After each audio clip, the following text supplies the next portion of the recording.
Well, the United Nations General Assembly voting in favor of a commemorative event in honor of the 75th Nakba Day.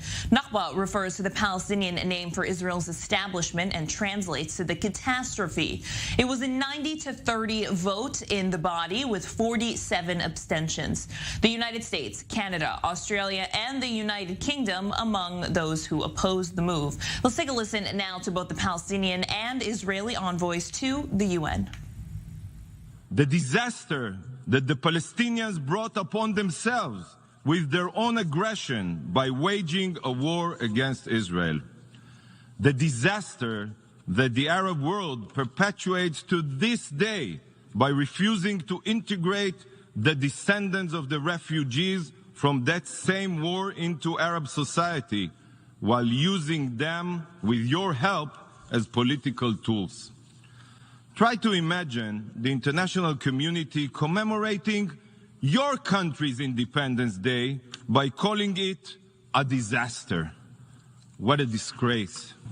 Today, this General Assembly will finally acknowledge the historical injustice that befall the Palestinian people, adopting a resolution that decides to commemorate in this General Assembly Hall the 75th anniversary of the Nakba.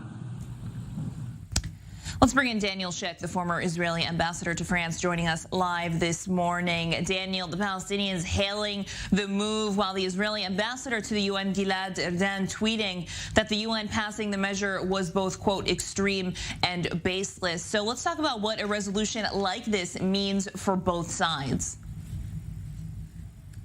Every year during the General Assembly, there is a package of resolutions around the Middle East, and in particular around the Palestinian issue, which are passed year after year.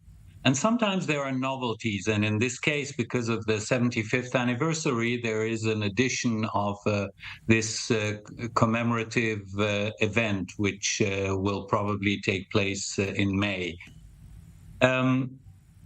You know, I'm not trying to downplay the gravity of this, but since these are resolutions that are passed every year for now probably 50 years, you have to look at it with a relative importance. And I would say that such resolutions have three dimensions in descending order of importance for the Palestinians I'm talking now. The highest is the financial one. Many of these resolutions have budgetary implications in favor of aid to the Palestinians, UNRWA, all sorts of things like that. Then looking a little bit lower, symbolic dimension, a symbolic importance. Clearly, the Palestinians need this in order to keep the issue alive.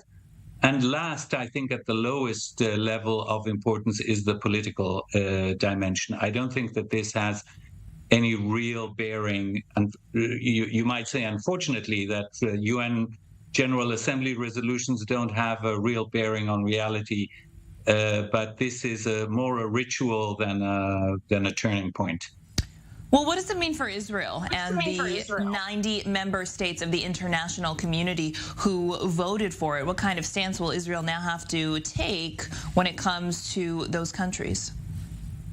Look, it's very difficult for Israel to muster a majority in the UN. This is not new. There is this what is called the automatic majority against Israel, which comprises most third world countries, certainly all Muslim countries.